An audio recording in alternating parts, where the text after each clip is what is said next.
Hello, and welcome to Work Hard, Dream Harder. We're just two best friends trying to figure out life and trying to live a life to the fullest. So let's work hard and dream harder together. Welcome back. It feels like ages since we last did it. Yeah, it's been like, what, a month? We batch recorded like we said, so Yeah, fun of adulting. so we just thought, oh, it's February coming up, and you know what that means? Oh, Valentine's Day. Say it like you mean it. Ew, Valentine's Day. But nobody tells you about the bond and friendship you have. I think the worst thing you can do is a friendship breakup. A friendship breakup. We're going straight to the deep end. Okay, let's backtrack. So with Valentine's Day, everyone automatically assumes like a couple, like boyfriend, girlfriend, boyfriend, girlfriend, girlfriend, goats and humans. I don't know, whatever you fancy. I'm not going to judge people. But no one thinks about friendships and how you can celebrate, like, the like galentines and all that sort of stuff. That's becoming quite popular at the moment, isn't it? Yeah, please help me, save me. But I think people don't realise it's all that, like, there's that saying that if you want a relationship, the best thing is that they're your friends, that all that crap, right? Yeah. And I think that your friends see you at your most vulnerable, and your friends are there for you without no motive. Yeah, I feel like in a lot of cases, people's friends know them better than their actual partners, because usually people haven't been with their partners as long as they've had that friend, especially our sort of age.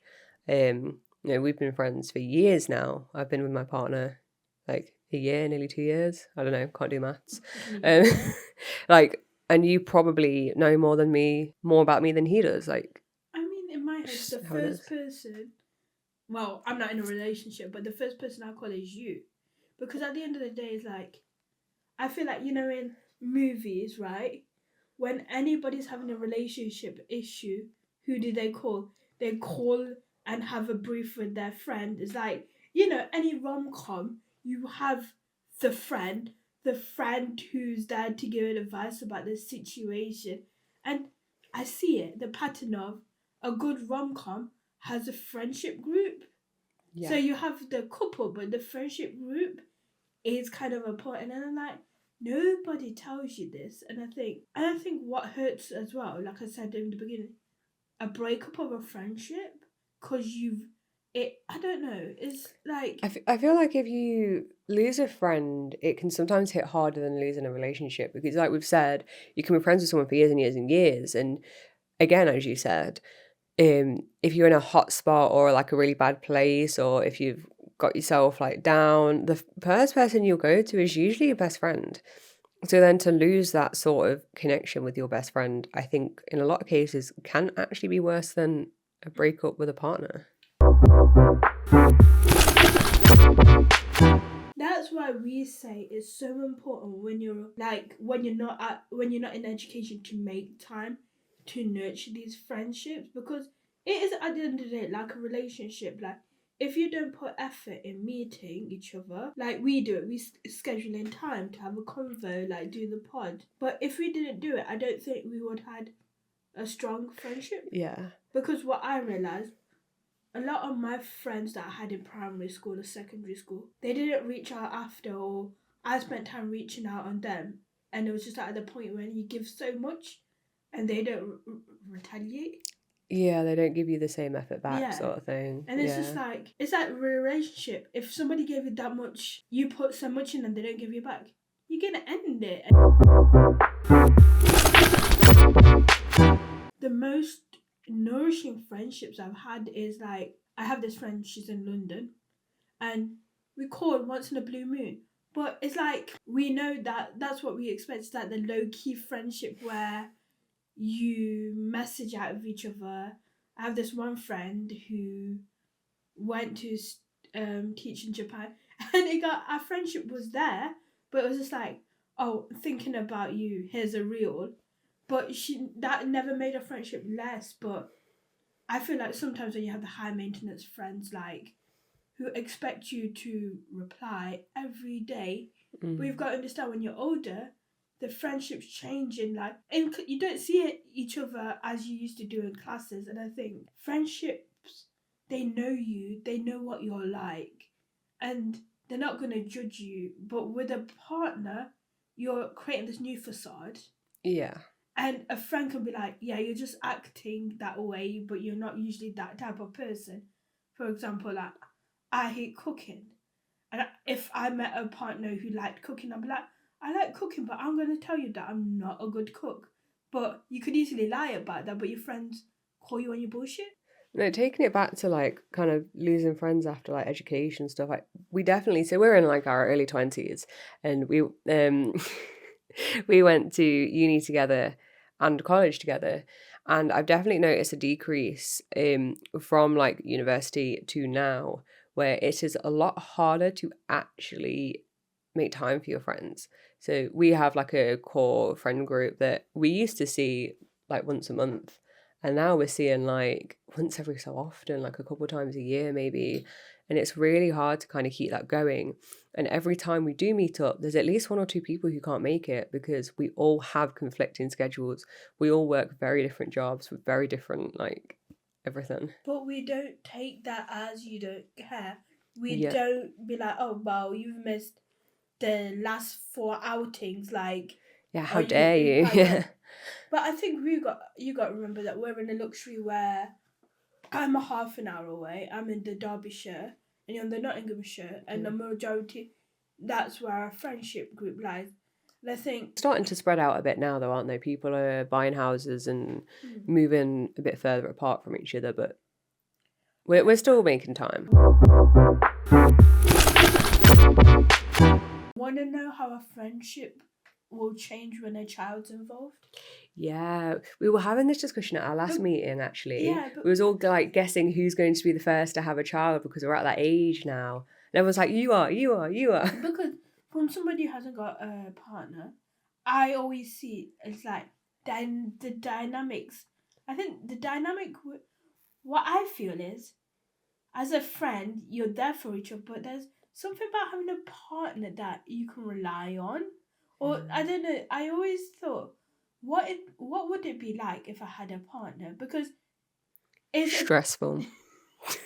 but it's different because I realised that you're my first port of call, but then you've got someone else to rely on. Yeah, I still go to you first. Men aren't all that great with advice. And I always feel like there's like 3 relationships going at the moment. Yeah, the friendship group has definitely changed a lot because as everyone's gotten partners, they've all introduced their partners to the group. So the group's like doubled in size just from like tag-alongs. Like, here you go. And I think that's another thing to get adjust is Because there's definitely different personalities. A lot of people's partners wouldn't initially have meshed with the group if they were introduced in another way, I think. so let's give the people's the advice about how do you nurture a friendship that is powerful, that it's not taking your energy, because there you can have toxic friends, and if you don't cut them out, I realized that just because you've been friends for like 5 years doesn't, you don't have to, if their friendship's toxic and you've been there for 5 years, isn't, you're not losing out on the friendship. People have got this idea like a relationship that the longer you've been together in a friendship group, the more it feels weird leaving. But I realised that There's definitely toxic friends that I've cut out of my life and I'm better off for it. Like, I have less friends now than I did, but I have better friends now. and you got to realise that the friends you made when you're 18, if they don't grow with you with the philosophy, and for example, like,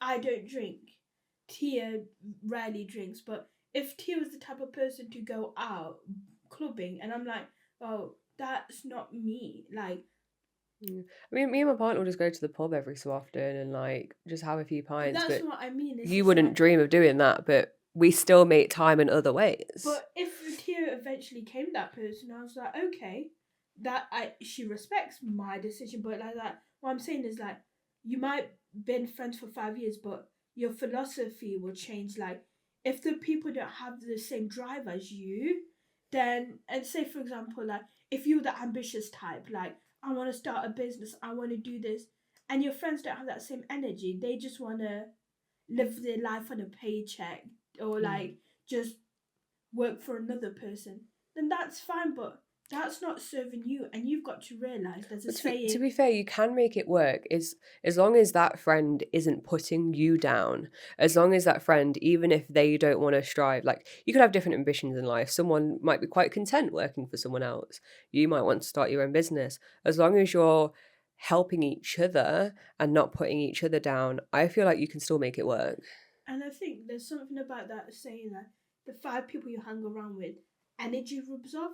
So if you turned around to be like, oh, why are you going out drinking, knowing that I don't drink, then I'll be like, okay, now that's all you're going to come to me and say, like the outing we've got together is going to involve drinking. Then I'm like, okay, now a 5 year friendship has involved, and now I'm like, I have to step away and be like, you've not respected what I'm saying, and then it's that respect goes 2 ways. So, but it's like at a time in your life, like we met in college, we were different people then, but now it's just like we've got ambitions, and it's like I was saying to you, my other friend, Imogen, I didn't realize that she was like my creative buddy. She pushed me, and when she took the teaching job in Japan, it's like I lost something that I didn't realize was there. Like she kind of like pushed me. So it's like you've got to be careful who you surround yourself with,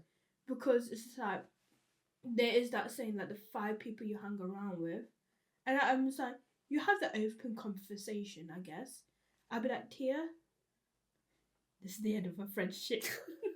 It's not you, it's me. No, but I feel like toxic friends, they might not be that at first. But you don't always realize. I think I was friends with someone for years, and then it wasn't until I started becoming friends with new people, and they treated me like a human. Like they treated me like normally, and comparing that to these toxic friends, I was like, oh my God, like I never realized. And when I like backtracked the entire friendship, it just slowly got worse over time. And I didn't realize that actually I was being treated like rubbish. And it was like goodbye to that friendship. And it was hard. It was one of those, that in itself felt like a toxic relationship, because it was like we'd break friends, become friends again, break friends, become friends again. And that is very similar to what you'd see in an actual toxic romantic relationship. So like we're saying, very similar sort of themes there. I can't remember what point I was making.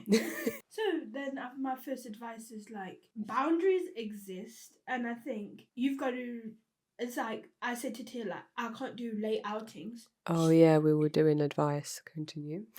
I forgot what we were doing. So it's just like, just because you're friends for 5 years doesn't mean anything as long as you're not happy. If you're not happy, then if you're not happy with a friendship, try and look deep and see what it is that you're not happy about. So in my case, going back to my old friend, it was like the snarky comments. Like I'd have a nice achievement and it was, they always had something bad to say about it. I could never just be happy. I don't know, like I've swam 1,000 miles. Oh, well, I swam 1,200 miles. Like it was always, or like, why didn't you swim 2,000 miles? It was always comments like that. And it just felt like I was never good enough. But they didn't say it in a nasty, mean way. It just came across as if they were conversing with me. Yeah. So I didn't initially realize that. So like if you do feel unhappy or dread meeting up with a friend, because I noticed I was dreading actually meeting up with them, look deep, see what it is exactly that makes you feel sad. I actually started not keeping a diary, but on notes on my phone. Every time I was sad, I'd put why. And when I looked back over the past few months, it was every time I was with that friend. And it was because they'd said something or done something or acted in a certain way. And it might not necessarily be a friend, it could be something else, but if you dread meeting up with a friend every time, look deep, see why, get rid of toxic friends. Honestly, I'd rather have one friend than like 10 toxic friends. That's another thing, is just like quality over quantity. Yeah. It's just like, just because somebody's got more friends than you doesn't mean that. I always say you've got your acquaintances, people you hang around with because, you know, for example, they're in the same class as you. But you've got your true friends that you make time to go do stuff after. You know, you have convos that are deep. You just know that that person can be trusted. But those friendships take effort, especially when you're like our age, like out of education, because you're not being forced together. You have to make the time out yourself. But I think we do it in quite a good way because we're quite, we're from the generation of like video calls and stuff. So we quite often video call each other just whilst doing like random chores.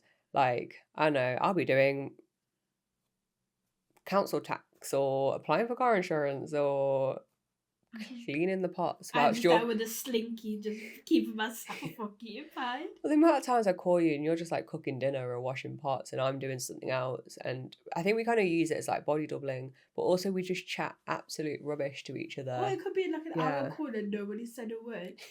The amount of times we go, oh, you were here. It's been like 40 minutes. We'll end the call now. But like we chat rubbish. We update each other about our lives. We gossip. My phone goes off. Quick break. So yeah, we'll call each other and we'll chat rubbish. We'll update each other about our lives. We'll rant if something goes wrong. We'll praise each other if someone's had an achievement, encourage each other. And sometimes we'll just do something else in silence whilst the other person's on the call. We're not necessarily saying that's the way to go, but if we can't physically meet up with each other, we'll just chat whilst we're doing chores. Who is it? My stepdad will quite often, when I lived with my parents, my stepdad will quite often just like call his mates whilst he's doing something else. If he's not seen them in months, he's like, oh, I've not spoken to such and such in a while. You just call them, have a chat. And like it works. So I was watching this TikTok and somebody was saying that the reason why online gaming exists is to give men a reason to call each other. And I found that quite funny. Oh, it's hilarious when my partner is gaming. And he's quite a quiet gamer, actually, but every so often I just hear him, like, blurt something out because he's just, like, chatting to his mates. And these mates are all based in, like, Sweden, I think. Yeah. And it's like, he never would have made those friends without gaming.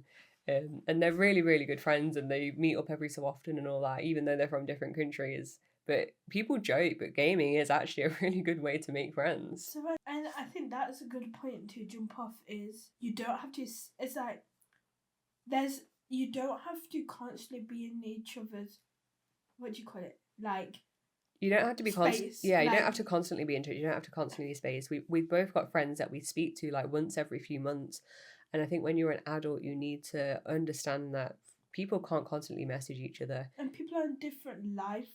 Yeah. It was just like I was watching a podcast, and it was just like saying like, in your 20s is the first time nobody's given you a written rule, like written book, because like you have to go to uni, this and that. But once you left in your 20s is the first time you have to do it yourself, and people around you are on different speed, like different paths.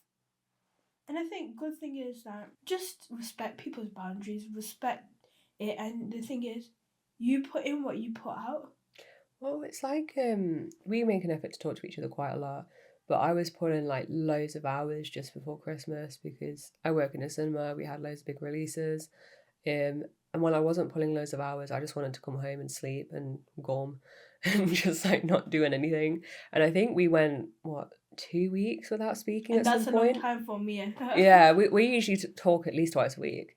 But yeah, I think we went 2 weeks without speaking, but never once did Sarah take it as like a personal attack. She just knew that's what it is. Because the good thing about, we mentioned how about we should get paid by how about, but it gets to a point where I'm aware of her schedule because she tells me when she's at work, and it's like, it just opens your eyes how busy people are. No, that app is so helpful. Can we get paid by them? Honestly, so we have an app called How About, and we share it with a lot of our friends as well. And you don't have to do it as excessively as I do, but because I work shifts, I put all of my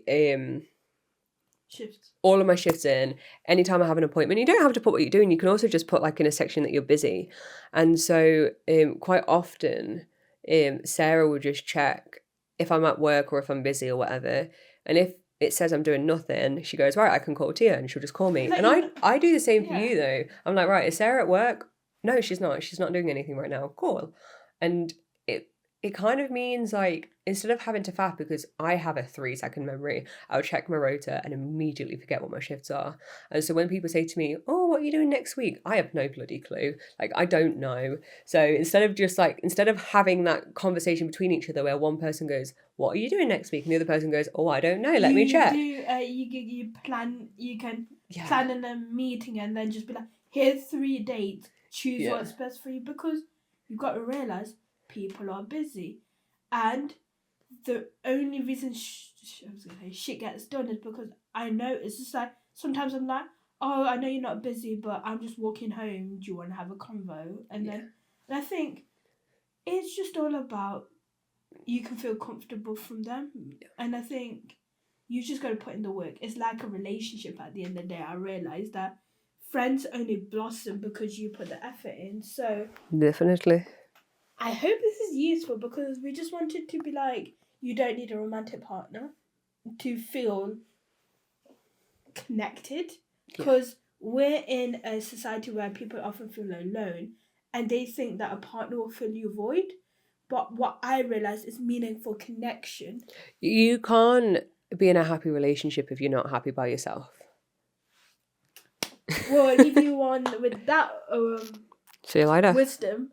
So yeah, socials will be down below. So give us any feedback, rate us on the podcast, and hopefully you like what we got to hear. Like we said, you grab when life gives you lemons, you grab a friend. Okay, we're not doing that then. Oh wait, what? I thought you were gonna finish it off. So when life is it just in start a podcast? What? I forgot what the ending is. When life gives you lemons, you grab a friend so you can work. Oh, work hard but dream hard. Right, carry on. Yep. Start that bit again. No, okay, keep it in. So when life gives you lemons, you grab a friend and work hard but dream harder. Well, see you for the next episode. Well, we won't, but they'll see us. Oh yeah, we do batch record this. No, but we can't see them. It's just a camera. They can see us, but we can't see them. Okay, bye!